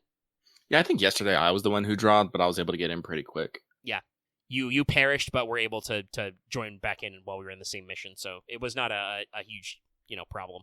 Nay. So it's slowly improving, but it definitely has been kind of weird to hit this note and be like, oh yeah, you know, we've been the current plot arc had kind of like middled out. Like we did the big thing with the automaton push and like defending versus not defending. They added a new mission type, I think, in that whole update package, which is very good. Defending the doors, really cool. I'd love to see it at maybe some lower difficulty instead of evacuate important civilians. That mission still sucks ass with bots. Please fix it. Also, by the way, hey, Airhead, great work. But if you're listening, I understand that people like memed about how easy Eradicate was and stuff like that. On Eradicate maps and the Evacuate VIPs maps, get rid of the guys who are already spawned in. This is one of the reasons why the Defend the Doors mission is so good, is it literally gives you like 2 minutes to set up to like walk to where your position is and get ready. When you're doing those kinds of like wave defense type shit, setup time is important. You can't just be fucking throwing us into the shit and expecting us to like run with it. I still remember that time Loth and I tried to solo like a I think it was only like a 4 VIP of evac, and we just couldn't because we spawned in, there was already a pack of berserkers on the objective, and then every time we would spawn in, there were just more berserkers and devastators and hulks, and it was like literally nothing we can do. We just die and we come back. Even if we had 4 guys, it wouldn't fix anything because we can't live long enough to do anything, and all of our shit's on cooldown. So yeah, there's definitely like a little in there. I don't remember if we talked about it on the show or not, but there was a very funny major order. I think it was last week. It might have been 2 weeks ago, but it was like kill like 6 billion Terminids. Oh god, we did that shit so quick. Fuck. They set it up for like to have like 4 days to do it. It was done in 12 hours. I'm gonna assume it was probably an experiment. They came up with like a really big number, but not too big of a number to just be like, well, we'll see what happens. The community went fuck yeah, and just crushed it. So we've been kind of slow boating with like certain defense missions, but yeah, it's interesting to see this jog in. I still want those fucking vehicle updates though. Like they got like an APC and a little scout buggy in the code. I wanna see it. I wanna drive it. But in that case, we can also talk about like I mentioned earlier, 14's doing an interesting collab. The Yokai Watch collab is back. Yokai Watch is a little weird to me, but also just mostly like a normal thing. I kind of feel like it's one of those things where I've like, missed a note on. I've heard of it before, and I know that some people like it. There are some people who are like really excited about Yokai Watch, and I'm just kind of like, huh, neat. So I'm like, at the same time, I'm not surprised because FF14's collabs are unhinged. Eat chicken emote. But I was a little surprised to be like, oh, I don't know if I would have expected a Yokai Watch collab. But the Yokai Watch collab is actually like super in depth. I posted the infographic earlier to our public 14 channel because it was a little fiddlier than even I realized on a cursory read. But it's pretty interesting. I've done a little bit of farming for it. I will say that the mobs of people, of players, I should say, not the mobs of mobs. It has started to tone down a little. It is still, when you hit peak hours, it can still be very intense. Thursday, I was able to get some farms in pretty easy. Just everybody is just cruising to every fate all the time. And today, earlier, I rolled around doing this in Coerthus, North Coerthus, because that's I also can get other stuff from there.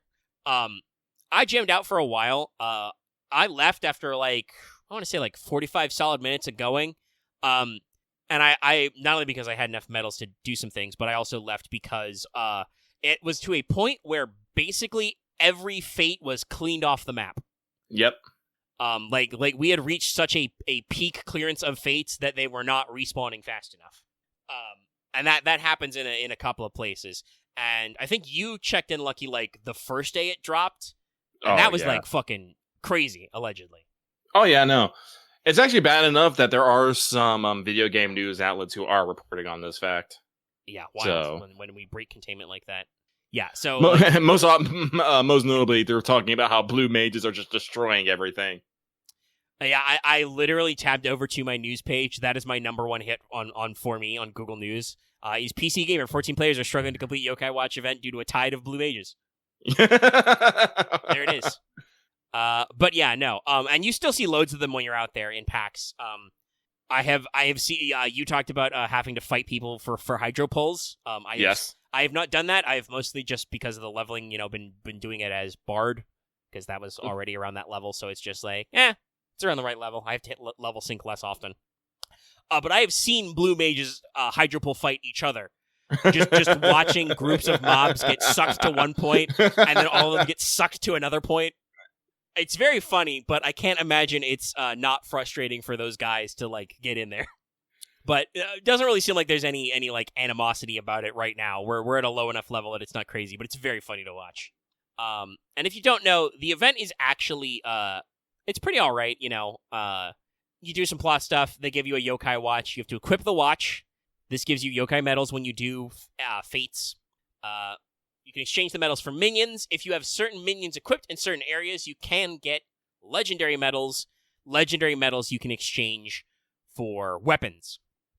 And I was able to get enough medals to get the first weapon, because it's not actually that crazy. It's 5 for your first one. Unfortunately, I managed to, because I was just farming fates for other stuff, I managed to get 10 of them of that guy, and I don't know what I'm going to do with those, because I think you can only exchange one type of legendary medals for one weapon. Yes, I think it's per weapon, yes. Yeah. And you can also get mounts for clearing certain achievements. If you get all 13 minions, you get a guy. If you get 13 weapons, you get another guy. And if you get all 17 weapons, you get another thing. So it's a lot of stuff going on. But it's kind of fun to just run around and jam out fates, And actually, some of the designs are pretty cool. I did not realize that this cat type guy must be like the equivalent of like an Eevee or Pikachu in Yokai Watch, because there's like half the minions are different variants on him. But they got cute designs. I guess the funny part about the minions is that some of them are like very humanoid, but they're still 14 minionified, so they're spul. But yeah, it's a fun time, and it also, like I said, has been helping to get me memory chunks for Relic Quest, because you can get them from Fates or from Bozja. It's been a little while since we Bozja'd, but yeah, having fun there. It's a good time. It gives me something else to do besides roll roulettes and pray, and mine and stuff when it's not time to do custom deliveries. Mm-hmm. Which I have, by the way, been pretty good about doing when we do the weekly reset. I will just log in, switch to minor, and go check what some of my good friends need and smash some rocks. Smashing rocks. Smashing rocks, helping people. Oh, that does remind me. I just thought of that. It wasn't in my original intention to talk about, but we did have kind of a funny moment today. Oh, did? In 14. Yeah. Because today Ark posted about one of the subcommands in your item your gear sets, Link to Glamour. Oh god. Oh yeah. And it's just one of those meeting of the minds moments, because the way Ark, who's part of the Crow's Nest, and a patron who's listening right now, but basically said, 1,700 hours in, and I just learned about this option. And you, of course, respond in the classic Lucky faction, all caps, "Nani?" Because you didn't realize it either. No. Well, that's the thing. Like, Final Fantasy XIV actually has a lot of customization options underneath the hood and a little like quality of life things, but sometimes you just don't realize they exist. Yeah. You don't push all the buttons. Like, I know I've talked about this before, so forgive me for repeating it, but Final Fantasy XIV is actually very horrible about explaining its systems. Like, the in-game tutorial, very basic, and they do have help screens, but the thing is they're so obtrusive, and you really don't just want to sit down. You really don't want to sit down and go through them. You want to play the damn game, so it's not. They're not diegetic at all. So it's and honestly, like, I think it was now a couple years ago, but they released like a little tutorial video series on YouTube that was just like a bunch of little like shorts of how to pick stuff up. Like, that explained basic mechanic stuff, like you said. They didn't really get into this. And also, I will say also to vouch, because I was in, I decided to check it out. The Link to Glamour Blade feature. I didn't realize it right away because Ark did a screenshot that's very drilled in. The sub menu for gear sets, long. There's a lot of them. There's no auto sort feature, so you have like move sets up and down. You can fucking edit the portraits from the gear set, and lots of other things. So, like, I'm not that shocked that we didn't catch it right away. I literally, like, Thursday noticed it when I was in some of my gear sets, but I did not fiddle with it. That said, it's this Link to Glamour Plate thing is, like, essential for me because I have 3 tank jobs with 3 very distinct glams that are all technically using the same armor set because they're all over level 80, so I'm actually glad that I could do this now, and now I can actually, like, not worry about, fucking up my look. I can freely switch between Gunbreaker, Dark Knight, and Paladin, and I'll have my looks match. And then I can worry about fucking up the gear set if I decide to slot my watch in. Yes, once again, I would like to reiterate, you have to physically equip the Yokai Watch. It's a wrist slot item. You will not get any drops if you forget to put your watch on. Yeah, no, that I probably lost like 5 or 6 medals because I switched to Blue Mage so I could be a Gremlin, and I forgot to equip the watch, and I was just like, oh yeah. Yeah. Oh, and I've seen screen caps about this. Like, I remember I saw a shot of somebody talking about it, say chat, local chat, like, hey, if you want to get, somebody bitched about not getting any legendary medals, and somebody had to tell them, you need to equip the right minion and do it. And they were just like, son of a!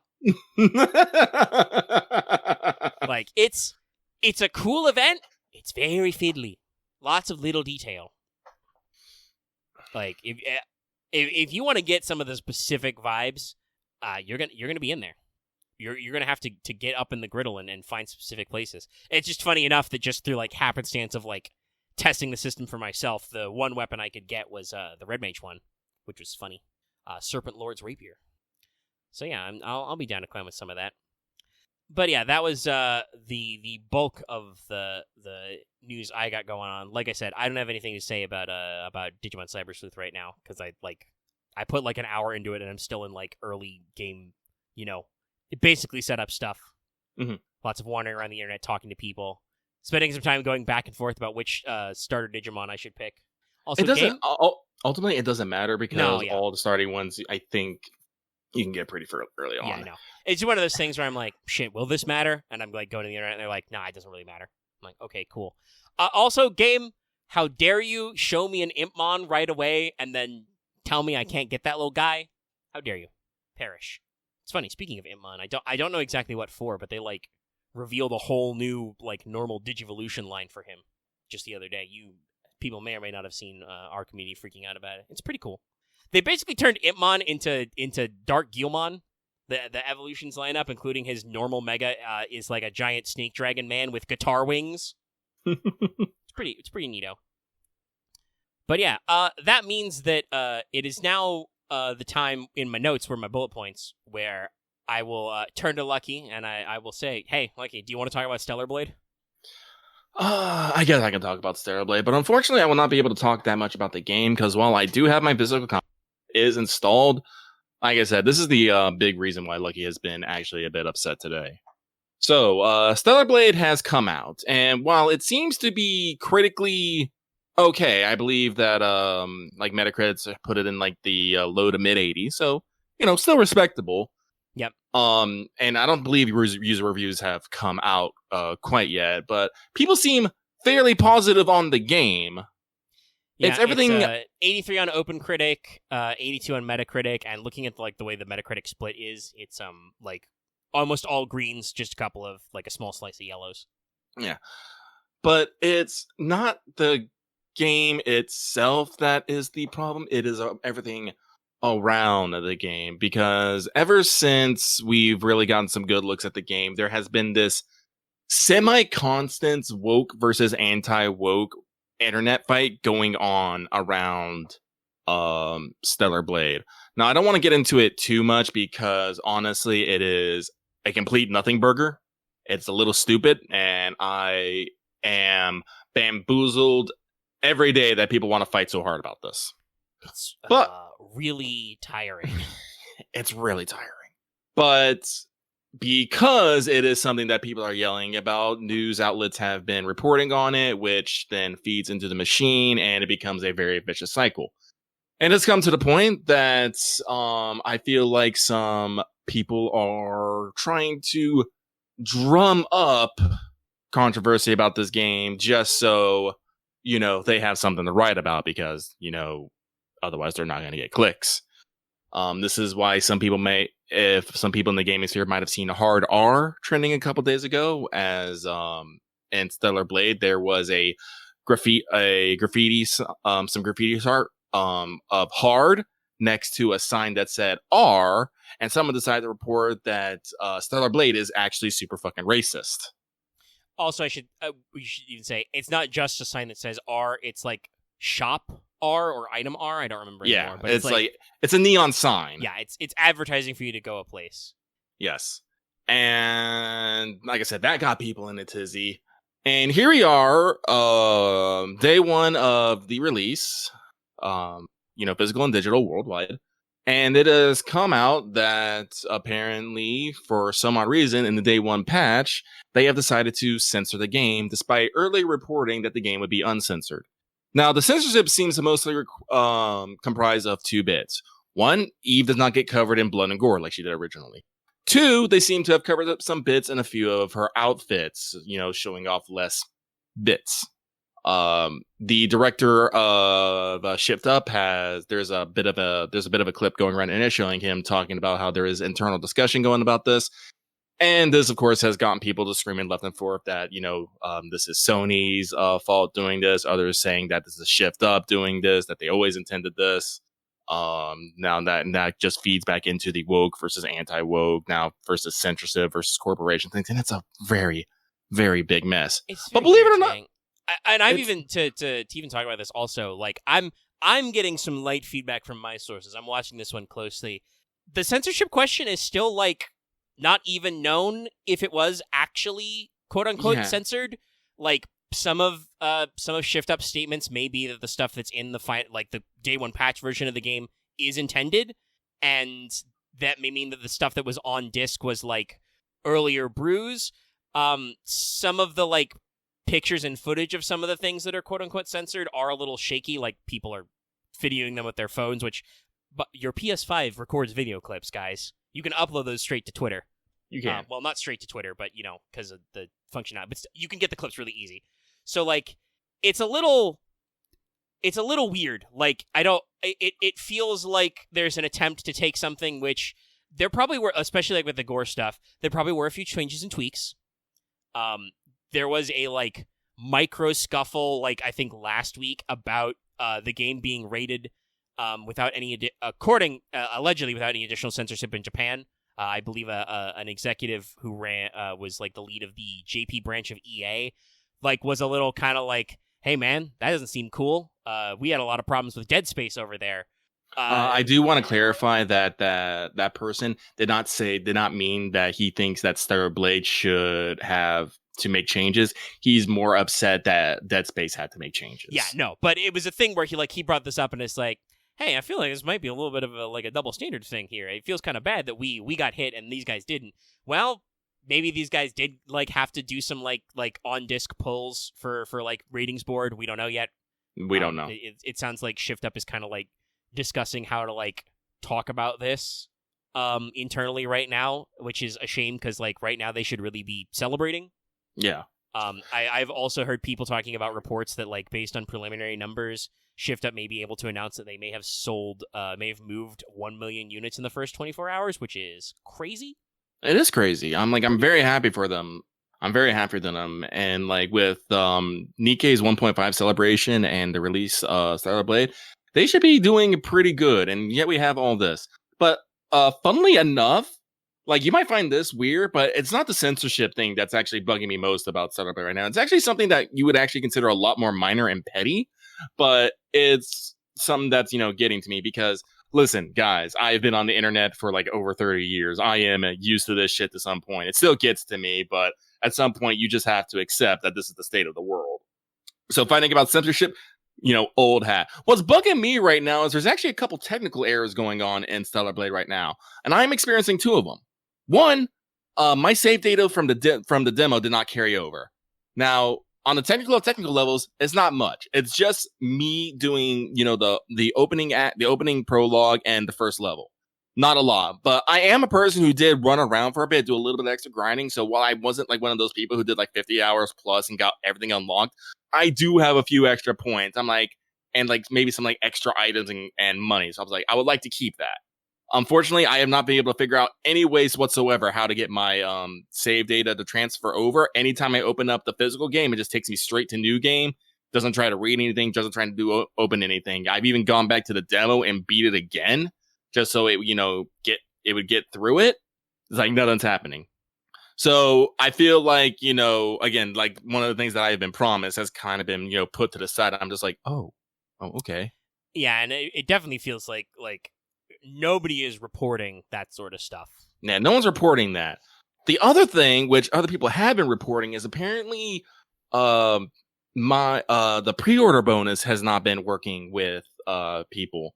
Like I said, I ordered mine through Amazon, and every time I try to redeem it through the PlayStation store, it's basically gives me an error saying that this item can't be redeemed. It's a little weird. And a lot of other people have been reporting the same thing as too. A lot of people have been talking to PlayStation supports and PlayStation support has apparently been escalating this case because they're getting actually a lot of hits on this. So that might just be an error. I think some people are saying that the expiration date for the codes might have got fucked up, setting it for like 2023 instead of maybe 2025 or something like that. So all the things coming pre-expired, I don't know. Like I said, there are people way smarter than me looking in on this, but I hope they figure out the solution. Yeah. But there are positive notes to the Stellar Blade release. I'll let people know. Day one, we do get our new game plus. It's very exciting because it is a semi-Souls like New Game Plus, in which I don't think the enemies are necessarily harder off the bat, but they will change their positioning and type. And Eve unlocks more outfits and more skills in her skill trees. So you will be actually getting, it will not just be the exact same run through on a New Game Plus. There will be different things. So that is very cool. Also, I do remember this. Someone either last week or the week before asked about whether they should get the physical or digital version of the game, and they wanted the digital because it was the digital deluxe. I will report that I have seen it and I've already bought it. But even if you have only the physical edition, you can buy the digital deluxe add-on for $10. Like I said, I had a feeling that this was that this would happen, and I was correct. So there is that. Admittedly, I would say maybe at this time exercise a little caution on that one, because it does sound like they're having some issues with some of their digital content delivery. Yeah. Like it's the kind of stuff that like people should remember. Like on the one hand, like arguably, I feel like despite still a couple of oddball reviews in that yellow zone, Stellar Blade is like reviewing above its weight class as like a AA, and maybe even going to AAA. I don't actually know what we call the cutoffs. Some of these things seem so arbitrary these days, but like a second party game, like generally favorable, punching above its weight class. Like other games that like Metacritic has reviewed, a little sad here that Sandland's got like a 72. But like Saga Emerald Beyond is like 79. That crab game that just came out is like 79. Aiden Chronicles is another 79. Chronicles of Kenzera Zhao is like 76. Like you got to go back. You got to start going back in the logs of like previous games to see like other things that are getting quite so gassed up, right? Hell, even like specifically according to Metacritic, though I think that may be skewed by like how reviews are coming in, like who's reviewing it. But Rising Tide only has like a 77 on Metacritic, and like really? I've seen that almost universally praised. Yeah, I assume that's got to be skewed because of just. Let me actually click it and see like how it shakes out. Yeah, it's like half green, half yellow, but let me see how many critical reviews are actually. Yeah, it's based on 13 critic reviews. I think there just aren't a lot of people who are like giving it a normal professional rating. So like, and unfortunately, it seems like some of these reviews are just like DLC's cool, but doesn't change the ending. Still mad. You can't see it, but Lucky did a hard pan. Just and even then, those are all like fucking 70s sevens, like still good. So like, but yeah, so like Stellar Blade is doing really well review wise, and that's a pleasant surprise. But this is still Shift Up's first big 3D console game. Obviously, Sony has offered them a lot of support, but Sony is also a huge corporate squiggle. Squiggle. Oh shit! Did that mean the new PlayStation Plus games are out? I gotta pick up Dave the Diver. I have that on PC, so I'm okay. Yeah, but it is a good game. I hardly recommend it. Yeah, I don't have it yet, so I figured I would just take it for free on PlayStation. I should actually double check to make sure I got on my plate. I got a notification on the PS app that was like, "Hey, don't forget your monthly games." So I made sure to add. I'd already added Skull. I haven't played it yet, but I've already added it to my library. I made sure to add the Minecraft game and Chronicles of Vernum as well. We'll get in there eventually. But yeah, no, It's one of those things where, like I said, like I had to take a couple of minutes today and like pace around the house and be like, man, this shit's tiring. I gotta walk it out because like I don't even own this game yet. I'm planning on playing it because Stellar Blade seems like it is in a genre of games I enjoy. Yeah. Though I will say, if you are a true Souls-like fan, it seems like people are still saying that like Lies of P is a little closer to the true Souls-like experience, but also that means that Lies of P is a harder game that will beat your ass more, which means I'm honestly more interested in Stellar Blade. That's just one of them Souls-like things. But like, I'm gonna get it. It's in a genre I like. I have had to have been budgeting out my gaming, my time, and my money. So it's like it's under the stack of my many other backlog games for the moment. It'll come to the top sooner or later. And like, so I'm not upset for me to hear that like it's got a little bit of a rough launch and be like, okay, that means that waiting was good for me. But you and several other people I know have been like super excited about this, and it's like sad to hear that it's being clunky, but also like I have already reached the point. This game has literally been out like less than a day, technically. You know, I am already at the point where I'm like, I don't want to discuss with anybody in public about this game. If you come up to me and you're like, I want to talk about Stellar Blade, I'm like, I'm gonna pull out the Glock and be like, no, away from me, step back. And I feel like normally I'm only that way about like big, long-running franchise games. Like the only games I want to dodge the discourse on is shit like new Pokemon titles. That's something that I'm like, nah, dude, I don't want to hear it. Yeah, our favorite delete this gif. I'm just like, nope, away from me. I don't want to. Which is like a rough place for this game to be in. Like I said this earlier in the Discord. I don't think Shift Up's in trouble. They're selling like bonkers. Sony helped them out with a lot of dev stuff. And if there is actually like some censorship and editing going on, whether it's like they, made a new version and then, didn't commit it to the disc version, they had it in the day one patch and shit, whatever. In like 6 to 12 months, I think exclusivity will expire as usual. And so if Shift Up is interested in doing a PC release, it'll come to PC, and then you can just mod whatever the fuck you want. I don't know that for sure. I don't think they've committed to anything. I don't know, but I will say my immediate first thought is like, oh, joy. I am super excited to see everyone play as CJ in this game. Yeah, I think my joke was wait for the inevitably turn every single character into 2B mod. But yeah. Okay. By the way, I just tried and I was actually able to redeem my pre-order content. So they fixed that. They're fixing it. All right. They fixing it. I will say one problem down. Yeah, one problem fixed. That's good. We chewed through the backlog. We found the problem. We fixed it. It's just one of those funny things where like, thank you. Yes, thank you, Legendary.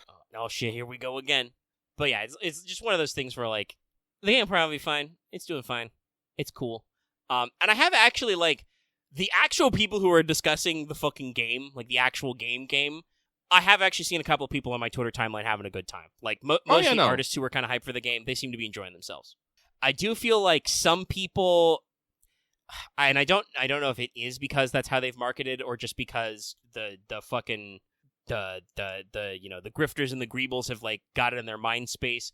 I do feel like people go out of their way to make comments about different Eve outfits or her character design.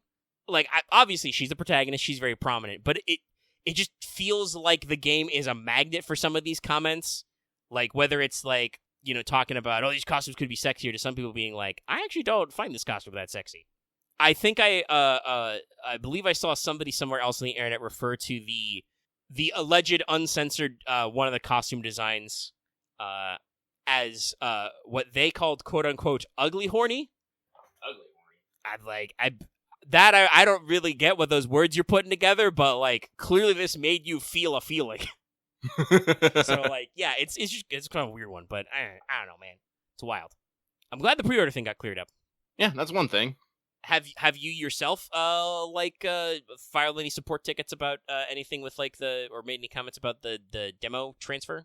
No, not yet. I'm trying. Like, I'm waiting to see. Like I said, I took a initial wait and see approach because there's a difference between me having a problem and everyone having a problem. So I've been waiting to see if anyone else has this problem, and if not, that probably means I'm doing something wrong, and I just need to figure out what it is. Yeah, I don't know. Is some of these? I remember the Final Fantasy VII remake transfer was really annoying. Is there like a button in the demo to like upload the data? No, I didn't see it. There'd probably be. You said earlier that the main game just cuts straight to new game. There would probably be a button in the main game, the on disc to grab that data. So yeah, no, sounds like you've done all the due diligence. I'm gonna try reinstalling it and you never know. Seeing, because you do never know. Let me also go delete all my. Let me actually go check my data here. Make sure. Always be checking that data. Checking that data. But yeah, so like I like wrote my note about Stellar Blade in WhatsApp like early in the afternoon, late morning-ish, got up early, couldn't sleep, got some other stuff to do, and it's like, oh yeah, let me make sure I'm getting ready to like process this collab news. And I always was like, oh yeah, Stellar Blade came out today. I'll put it in the notes. So I wrote it down earlier with the idea of like getting your gameplay thoughts and like seeing what was unfolding. But it obviously you've had your own trials and tribulations. Mhm. Hopefully next week can actually have some real meaty thoughts from a man who's actually played it. Yar. Yeah. I guess before I wrap up, we crossed the 2-hour mark, so we're doing fine. The other thing I want to note is that I think I remember reading somewhere, and it may have been in our own Discord, that apparently even some reviewers are kind of like, oh, I wish I got the New Game Plus features. Oh, yeah. Because it was not obviously in the pre-release copies because it's a day one patch, so they were like, oh, that would have been cool. But yeah. But yeah, I don't really have anything else in detail to talk about today in the show. I don't think I have much to talk about either. All right, cool. Let's put a bow on it and get this chugging along so I can put it out for everybody and we can go about our beeswax, our business. Hey, so that means we're coming to the end of the show. It would be super cool if you could give this video a like. I'm pretty sure that the title going up is gonna be something like 20 million likes for Mahoyo and whatever. Obviously, this video hitting 20 million likes is like freakishly unrealistic, but much like on the Wanted, I am now saying that officially liking this video is part of the bit. So if that encourages you to slam that button more, go for it. You can also obviously leave your comments in the comment section down below, what you think about stuff going on. You can comment accordingly. Also join our Discord, link in the description of the video page as usual. Make sure you're subbed to get more vidges. Make sure you've got the bell rung so you can always know when we're posting new videos or when we're streaming. Got a couple of different stream series going on, our usual regular weekly streams. Check those out. You can also support us by joining our channel memberships for access to membership badges and emotes. And, like I mentioned earlier, you can support us on Patreon. You support us on Patreon at as little as $1 a month, or about $10 a year for an annual membership. You can get access to our audio version of the show, early, downloadable. It's our entire audio backlog. Every piece of audio I've ever uploaded is somewhere on Patreon. I should probably build some kind of archive system for it sometime, but it's all tagged, so yeah, it's all out there, and that's all at the $1 level. Any level, you can access the Patreon zone on our Discord as well. At higher levels, you can vote on polls like Fan Servant Friday, like the Fail Portrayal poll. You can get access to certain video releases early. And at our upper 2 tiers, you can listen to Let's Talk FGO get recorded live every week at its earliest. Get the thoughts right there, and of course, get our on-air shoutouts. So please consider supporting us. Check our stuff out, and if not, I mean, you sat through somewhere between an hour and a half and 2 hours of this. I don't know where the compression's going to go, but there's a lot of it. So thanks for that. That's support enough. Mm-hmm. That's right. If you listened to us for 2 hours, you supported this. You supported everything about this episode, even the thumbnail. You supported it. You can't unsupport it. Okay, with that, we're going to get on out of here. Thanks, everybody. Good night. Have a good night.